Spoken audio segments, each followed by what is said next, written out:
अशा पद्धतीने आम्ही निघालेलो. हाय, आम्हाला बाय करण्यासाठी आमची टीम, आमचे कंटेस्टंट.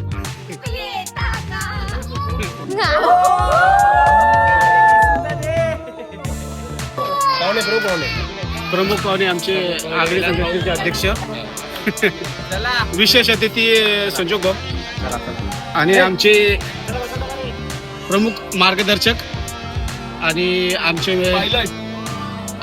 आधारस्तंभ 4 पायलट. अशा पद्धतीने आम्ही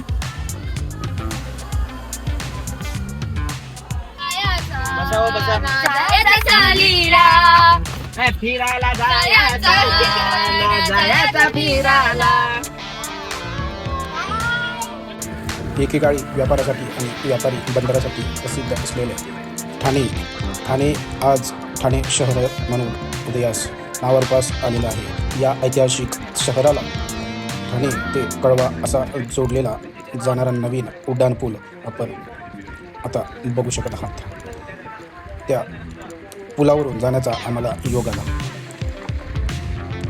हा योग आम्हाला योगायोग नसून ऐतिहासिक पाऊलवाटेची व्यापारी संबंधांची आम्हाला आठवण करून देत आहे. काळ बदलला तसतसे वाहनांची साधनं बदलली आहे. त्या काळी मावळे घोड्यांच्या टापांचा वापर करत असेल तर आज आपण गाड्यांच्या चाकाचा वापर करून मार्गक्रमण करीत आहोत. त्या काळी मावळे हे डोंगर दऱ्यातून असलेल्या पाऊलवाटावरून डोंगराची पहाडांची सफर करत होते, तर आजच्या काळात मार्ग सुखकर व्हावा म्हणून अशा पद्धतीने निर्माण केलेले बोगदे आपण वापरत असतो. यामुळे आपला प्रवास सोपा तर होतोच, शिवाय लवकरही पूर्ण होतो. कारण डोंगर असतो, डोंगर फोडून पुढे जायचं असतं रस्त्याला. मार्ग मोठा नसेल वाढवायचा म्हणून बोगदा करून डोंगरला फोडून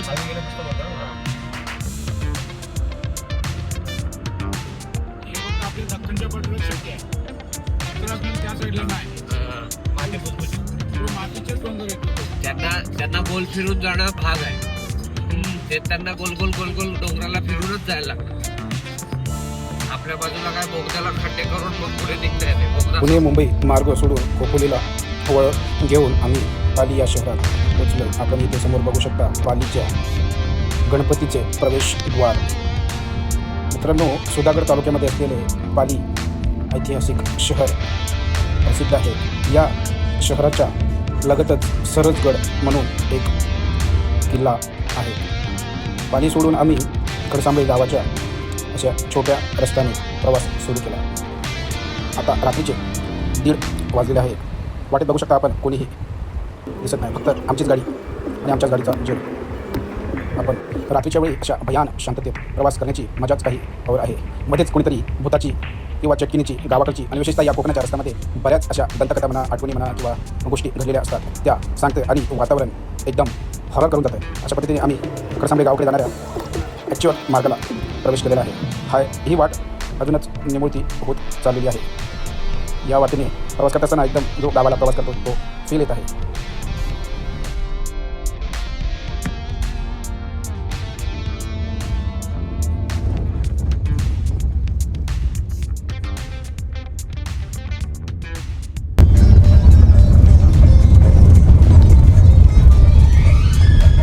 रस्त्याची क्वालिटी सावकाश घसरत चालली.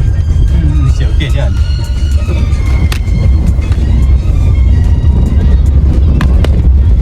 सामसून रस्ता, सोबतीला गाडीचा प्रकाश आणि वर चंद्राची साथ.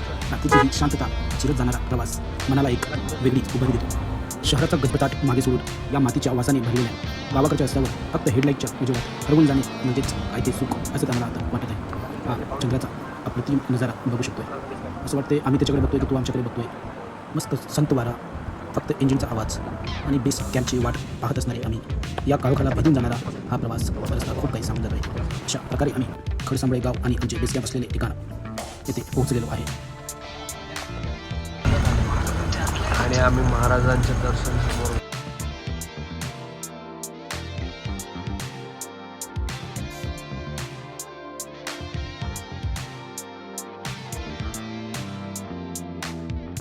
बोला छत्रपती शिवाजी महाराज की जय. रात्रीचे 3 वाजल्यामुळे आणि सकाळी आम्हाला निघायचं असल्यामुळे आम्ही असे पटापट अंथरून टाकून झोपून घेतलं.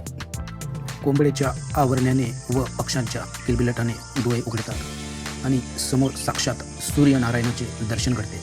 शहरातल्या आरामपेक्षा गावाकडच्या या नैसर्गिक सादाची सर कशालाच नाही मित्रांनो. हे आपण बघू शकता. नेणवली खडसांबळे गावातून या सूर्यदेवाचे झालेले दर्शन. अर्थातच आपलं सनरायझिंग आणि सोबत हा सुंदर डोंगर या गावाची शोभा वाढवित आहे. उन्हाळ्याच्या वेळी शक्यतो पहाटे प्रवास केलेला बरा, नाहीतर सूर्याभाऊ आपली काय मजा घेतो त्याची कल्पना न केलेलीच बरी. रात्री झोपायला उशीर झाला आणि काही लोकांची झोप न झाल्यामुळे आपल्याला अशी आवाज ऐकायला येत आहेत. सकाळी सकाळी मस्त पुजाऱ्यांनी गाणी लावल्याने वातावरण प्रसन्न झाले आणि आमचे नाश्ता करून पोटसुद्धा आपण इथे बघू शकताय. गावातून दिसतोय तो तैलबैला डोंगर.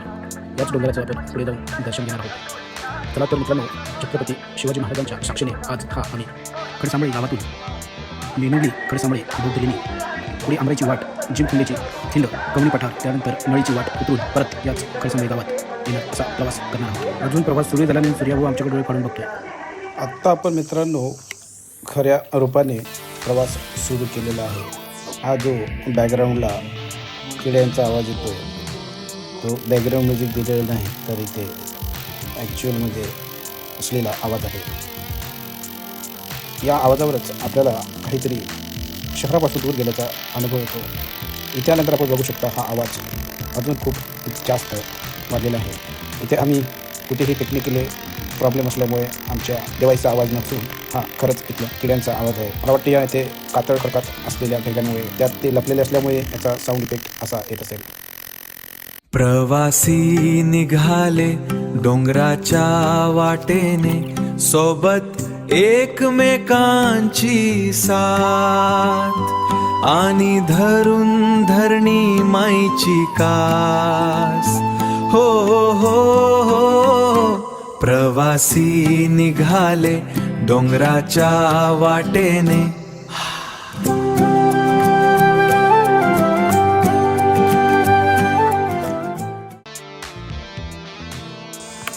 बघू शकता भास्कर भाऊ कशा पद्धतीने आग ओकतोय. जेमतेम आमचा ट्रॅक आता सुरू झालेला आहे. आमची प्रवासी डोंगर किल्ल्याची वसई चिठ्ठी आता सुरुवातीचा थांबा असलेले खडसांबळे लेणीकडे रवाना झाली. डोंगर प्रवासाचा आणि घाट वाटांचा सफर करत असताना आम्हाला आमचा माणूस सागर भाऊ, हक्काचा माणूस सागर भाऊ याची फार आठवण येते. कारण तो असताना आम्हाला कधीच जोक आठवावं लागत नाही किंवा तयार करावं लागत नाही. कारण आम्हाला जोक उमळून येतात. त्या प्रत्यर्थ आमचे संजोग भाऊ 2 शब्द बोलत आहेत. हम क्या बोलते हैं? सागर गया भाड़ में, हम चले पहाड़ में. सागर भाऊ लव यू. सागर भाऊच्या आठवणीत आम्ही अशी फुलं उधळून मस्त गर्द राईमध्ये प्रवेश केला. आता इथे पोचल्यानंतर आम्हाला जरा अवकाश मिळाला असं वाटलं, कारण येथे सूर्याभाऊची पावर आमच्यावर तो दाखवू शकत नाही. कारण आम्ही चौबाजूने हिरव्या गर्द झाडांच्या राईने वेढले गेलेलो आहोत. या वळणावळणाच्या पाऊल वाटेवर अचानक भेटलेलं हे एक देखणं वारूळ, निसर्गाच्या अद्भुत कलाकृतीचा हा एक छोटासा नमुनाच. या निर्जन वाटेवर हे वारूळ पाहिल्यावर प्रवासाला एक वेगळाच जिवंतपणा आल्यासारखं वाटतो. या वाटेवर तुम्हाला ठिकठिकाणी एकावर एक दगड रचलेले दिसतील. हे दगड म्हणजे आपल्यासाठी दिशादर्शक म्हणून आहेत. हे दगड कोणी मजेत रचलेले नाहीत, तर वाट चुकलेल्यांना मार्ग सापडावा म्हणून ते ठेवलेले आहेत. याला धक्का लावू नका किंवा ते पाडू नका, कारण जंगलात एकदा वाट चुकलात तर तुम्हाला पुन्हा संधी मिळणं कठीण आहे. हा निसर्गाचा नियम पाळा आणि सुरक्षितपणे पुढे जाऊ. मस्त वाटते ही गर्द सावली, असे वाटते ही वाट अशीच या सावलीतून जात राहो आणि सूर्याभाऊचे दर्शन आम्हाला या उन्हात तरी घडू नये.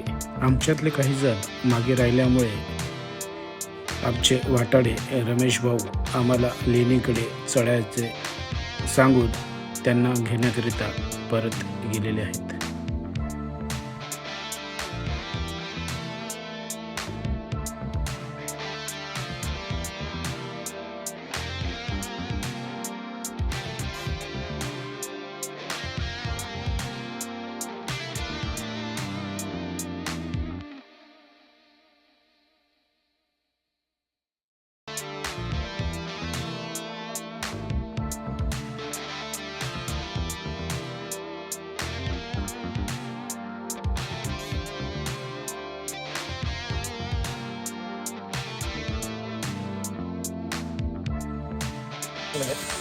लेणीकडे जाणारी वाट ही खड्या चढायची असून ते जाण्याकरिता बरेच कष्ट घ्यावे लागते. कारण एक चुकीची पाऊल तुम्हाला सरळ खाली घेऊन जाऊ शकते.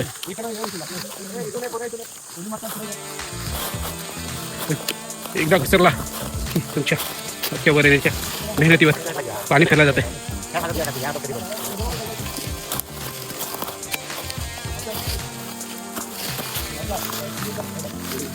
दर्शन भाऊ साखरिया मार्ग क्रमांक असताना मार्ग क्रमांक 2 आहे, एक चुकला. हां ये तिथे सावकाशी ती चढणार म्हणतोय.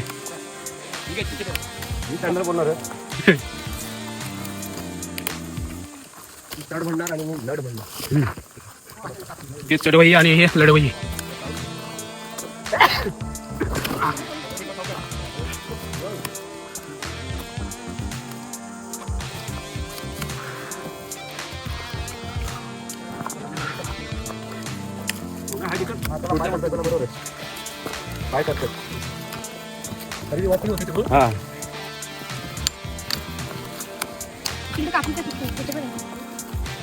प्राचीन व्यापाराची साक्ष देणारी ही घाटवाट मित्रांनो, त्या घाटवाटेवरती बौद्ध लेणी आपल्याला पाहायला मिळतात.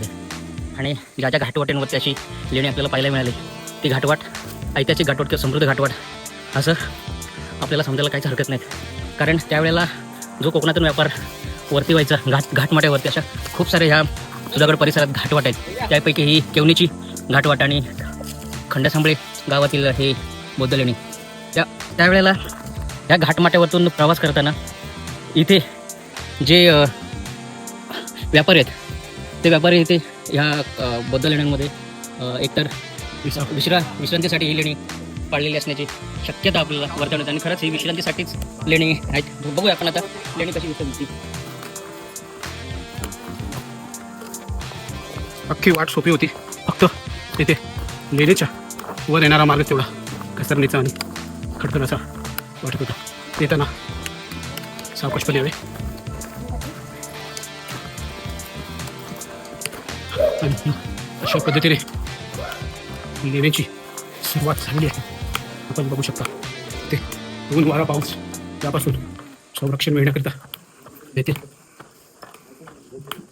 लेण्या करण्यात आलेल्या होत्या. काही लेण्या काळ्याच्या ओघात बुजलेल्या असू शकतात किंवा त्या अर्धवट राहिलेल्या असेल असं सुद्धा म्हणू शकतो. कारण इथे जाण्याकरता फार कमी जागा आहे. ही आहे लेणी. त्यावेळेस कोरीव बांधकाम इथे आपण बघू शकता. अशा पद्धतीने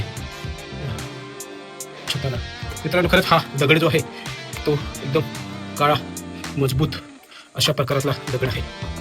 ह्या दगडावरती घाव घालणं हे सोपं काम नाही. तरीसुद्धा इथे आपण बघू शकतो एक 50 बाय 25 फूट लांबी रुंदीचा असा सभागृह आणि येथे बसण्यासाठी अशा पद्धतीचा गोटा केलेला आहे. तेच हे एक गृह तत्कालीन वाटसरूंना भिक्खू संघांना आराम करण्यासाठी असलेला त्यावेळेसचा बेड ही झाली ऐकली गेली. पण आता दुसरं कवनी सांगतात कवनी ही एक दुसरी लेणी त्यांचं सामान वगैरे ठेवण्याचं का हे निवासासाठी विसावण्याकरिता असलेली जागा खूप सुंदर आणि अजूनही आपण या दगडांवरती त्या काळी मारले गेलेले चिन्नी हातोडीचे ब्रड बघू शकताय. किती टणक अशी काळाच्या ओघात सुद्धा ही खूण गेलेली नाही. ते मध्येच व्हॉल्यूम अध्यस्त दगड इथे आपण बघू शकतो.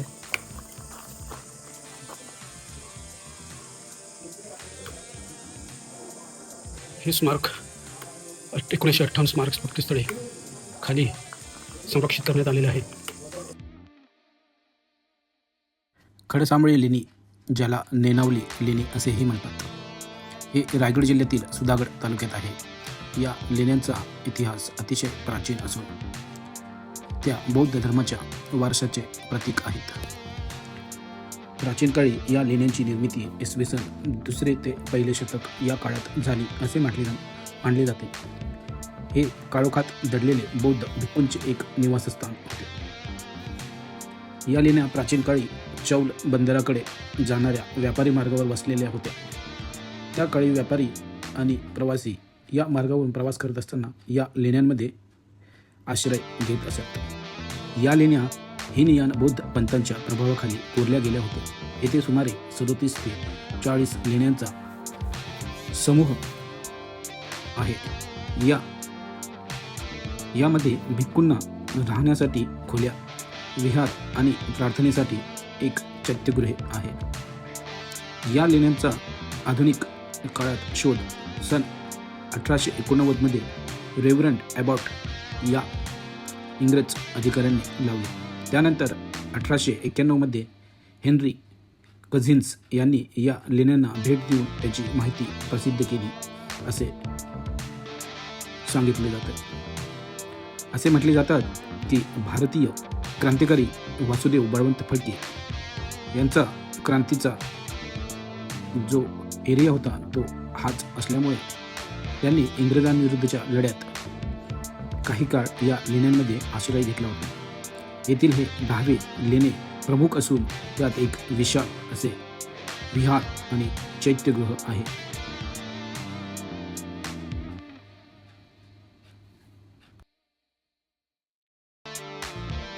हजारो वर्ष उलटली तरी खडसांबळे लेणीच्या या दगडी भिंतींमध्ये, या स्तूपामध्ये आजही तीच प्राचीन शांतता जपलेली आहे. बाहेरच्या जगाचा कोणताही गोंगाट येथे पोहोचत नाही. इथे आल्यावर जाणवणारी ही स्तब्धता केवळ शांतता नसून ती मनाला अंतर्मुख करणारी एक वेगळीच अनुभूती आहे. डोंगराच्या कडेला वसलेल्या या खडसांबळे लेणीमधील ही जिवंत शांतता मनाला इतकी प्रसन्न करते की इथून पुढे जावंसंच वाटत नाही. खडसांबळे लेणीचं हे रूप खरोखरच शांत आणि तितकंच खोल आहे. काळाच्या ओघात येथे संरक्षण किंवा जतन केल्याचं दिसून येत नाही, परंतु लेणी आपली ओळख इथे कायम धरून आहे. आपण पुढे चालत असताना आपल्याला त्या काळी पावसाचं पाणी साठवून ठेवण्यासाठी हे तयार केलेलं पाण्याचं टाकं बघू शकतोय. पाण्याच्या टाक्यापासून वर गेल्यावर आपल्याला अजून काही विहार पाहायला मिळू शकतात.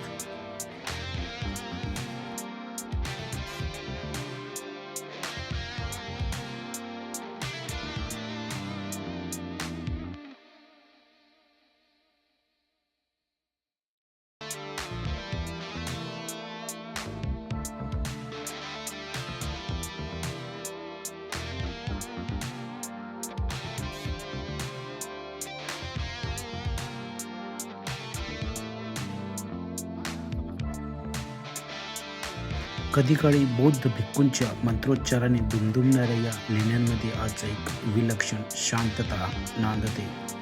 या दगडी विहारांमध्ये बसल्यावर जाणवते की काळ जणू इथेच थांबला आहे.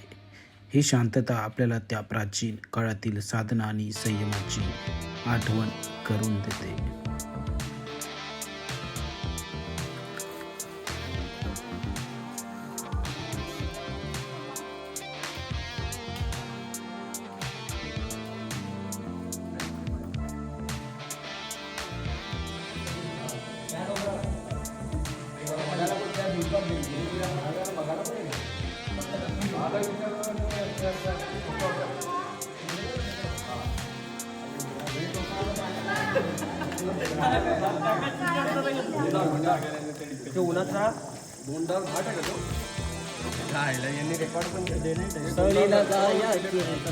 आणि जायाचा सालीला सालीला जायाचा सालीला.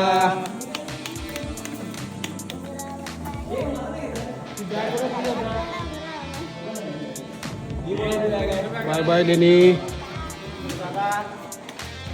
येथे लावलेल्या या बोर्डाप्रमाणे हे प्राचीन पुरातत्व विभागाकडून संरक्षक लेणी आणि वारसा स्थळ म्हणून जतन केलेलं आहे. परंतु वास्तविक पाहता इथे कुठल्याही प्रकारचं संरक्षण आणि जतन केल्याचं आपल्याला दिसून येत नाही. लेणीचा कडा असा भल्या मोठ्या पद्धतीने चिरलेला आपल्याला दिसू शकतो. येथे येणाऱ्या जाणाऱ्या पर्यटकांचं सुद्धा इथे जीवाला हानी होऊ शकते. तरी याकडे लक्ष देण्याची गरज आहे. लेणीवर येण्याकरता आपल्याला नीट मार्ग सुद्धा नाही.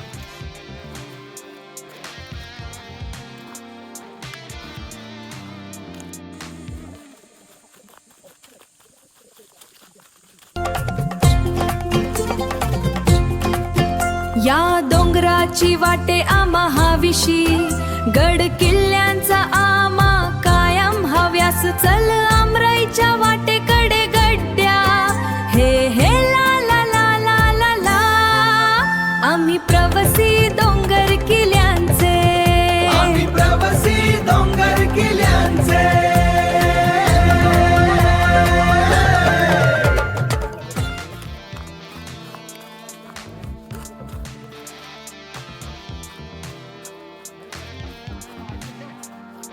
घरबंदीची पूजा घेतात आमची एकच.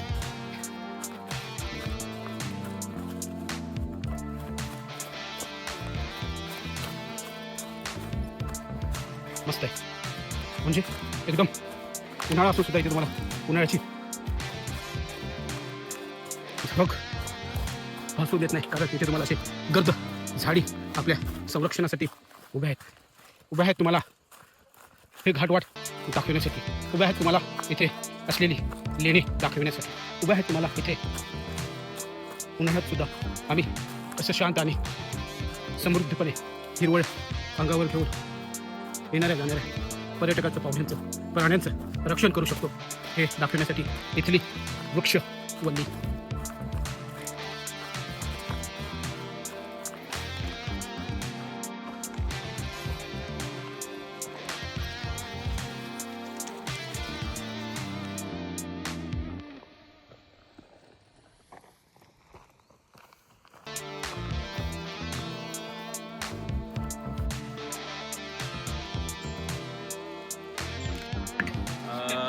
मग साई बोललो होतो सागर गया भाड में हम चले पहाड में. का आता सांगतो बघा, आम्ही ना त्यांना बोललो होतो की तुम्ही जर आम्हाला पार्टी दिली तर आम्ही तुम्हाला घाटवाटा फिरायला घेऊन जाऊ. तर त्याने मला पार्टी दिली. तर त्याने खास आम्ही ना त्यांच्यासारखा सेम माणूस जो येणार लेट पण येणार थेट, ते बघा हे तेच भाऊ, त्याने आम्ही खास अरेंज केले की ते त्यांच्यासोबत येणार.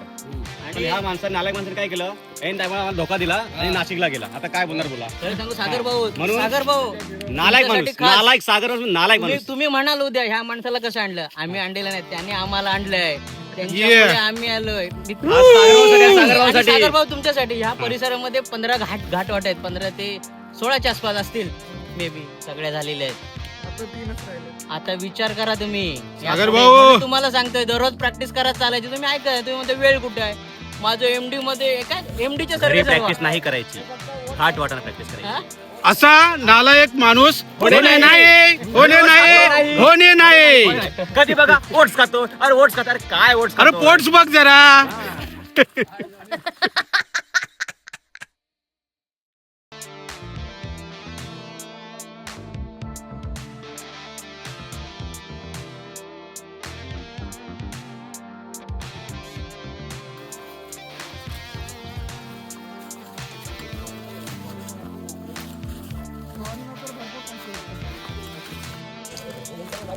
हा बनवा मध्येच रोखून धरल्या नाही आपण दोन्ही जागीचा येतो. फरक बघू शकता. एकीकडे काळी आणि दुसरीकडे पांढरी जागा असं विभाजन झालेलं आपल्याला पाहायला मिळते.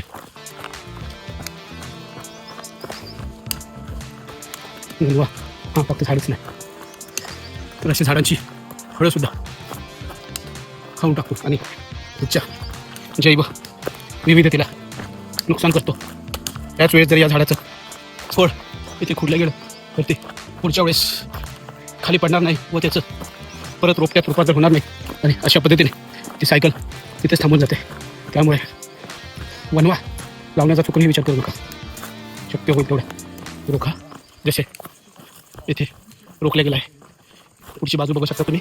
काळी दिसते ती वनवा लागलेली आणि इकडची बाजू बघता गवत आपल्याला बघायला मिळू शकतं.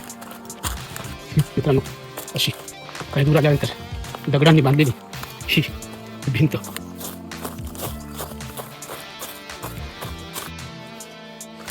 अशा पद्धतीने आमची छोटी ट्रेकर्स गौरू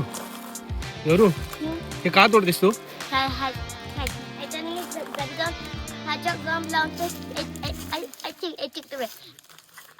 अरे ज्याच्या मोठे झालं समजेल. अरे अरे मी लहानपणी किती किल्ले केले होते. म्हणजे तू वही केली हा वही केली आणि त्या वहीवरती तू ज्या प्रत्येक याच्यावर जाते तिथल्या काही आठवणी घेऊन जातेस आणि त्या आठवणी तू त्या तारखी वाईज आणि गडाच्या नावावाईज चिपकवून ठेवते प्रत्येक पाण्याला. हो बाई हो. अरे वा छान छान छान. मित्रांनो बघू शकता हे किती छान आहे. अशी कल्पना हिला ह्या वयात आली हीच खूप मोठी गोष्ट आहे. आम्हाला तर घर ट्रेकिंगबद्दल काही सुद्धा माहिती नव्हती हिच्या वयात असताना. ओ काका गौरू तू किती गड केले आता? ओ काका हे बघा गाय झाले. गाय झाले. हा गौरू हा किती गड केले तू आतापर्यंत? पण 50च्या वरती झाले माझे. बापरे. आणि घाटवाटा? बापरे.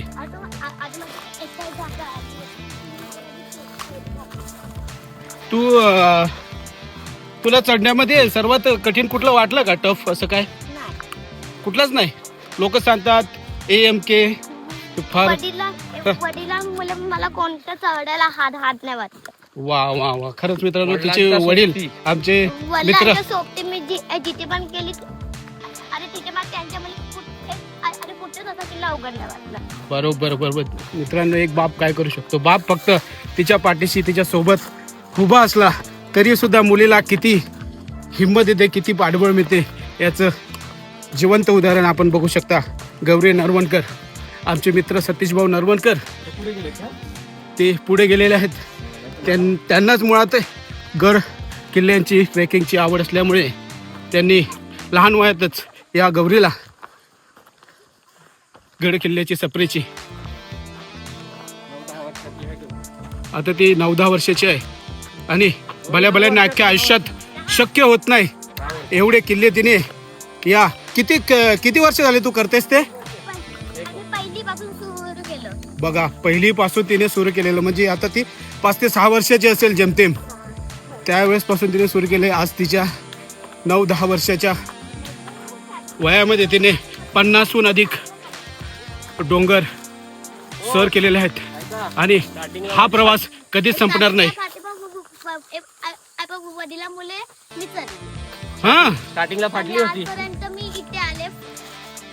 आईचे फक्त वडिलांमुळे आजपर्यंत मी इथे आले.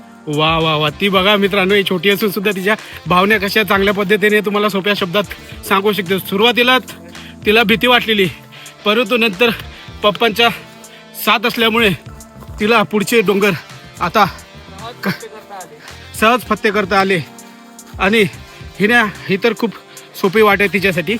हिने भले भले जायला सुद्धा घाबरतील आणि मध्येच वाटेतनं परत येतील असे डोंगरसुद्धा सहजतेने तिने पार केलेला आहे. गौरी,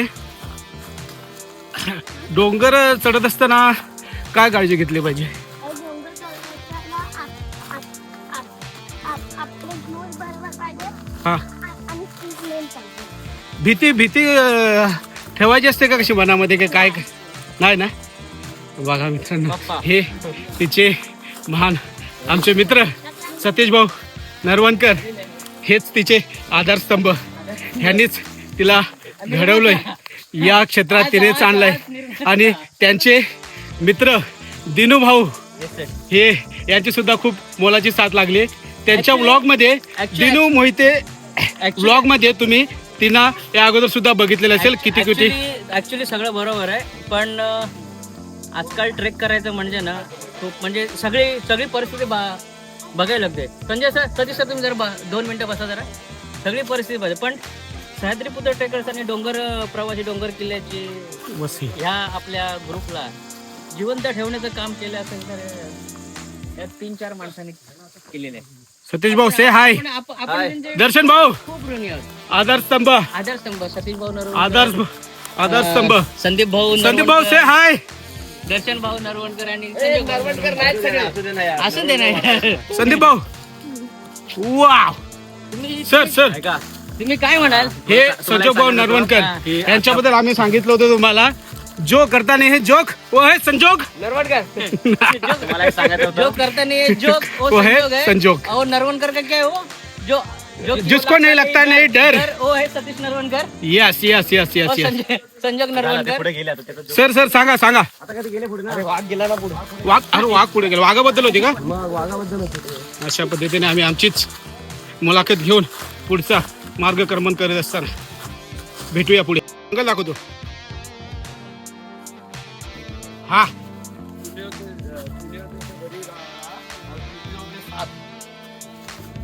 हम तो जूतियों के साथ चल रहे हैं, चुनौती के राह देखे. पेपर फोडलेला आहे संजोग भाऊचा पेपर फोडलेला आहे.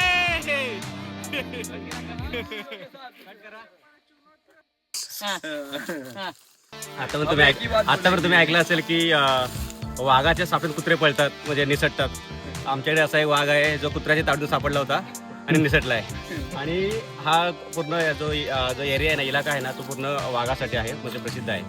तर ह्याच्यामध्ये 2-3 कुत्रे पुढे पळतायत आणि ह्या ब्लॅक पॅन्थर साठी आम्ही बाकी प्रोटेक्शनला थांबलोय.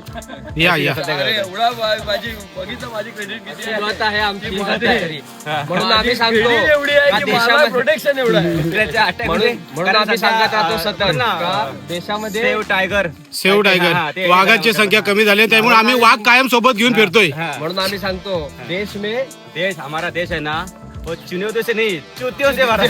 Yes yes yes.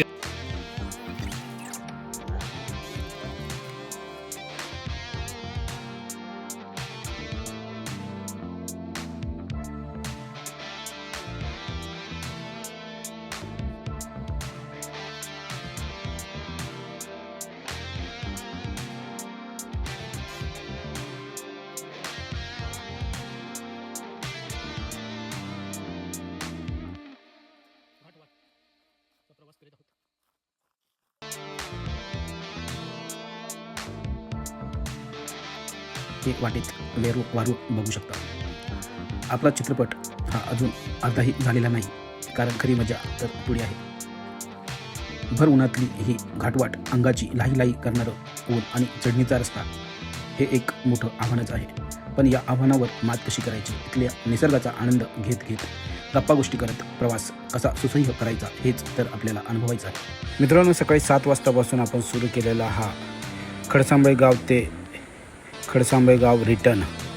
अर्थातच यामध्ये खडसांबळे गाव ते जिमखोड्याची खिंड, खडसांबळे लेणी, आमराईची वाट, घोडचिन खिंड, कवणी पठार तसेच नळीची वाट यांचा समावेश असणार आहे. ही वाट मित्रांनो सहज एका भागात दाखवणे शक्य नाही. तर मित्रांनो चला भेटू पुढील भागात. तोपर्यंत घेतो रजा.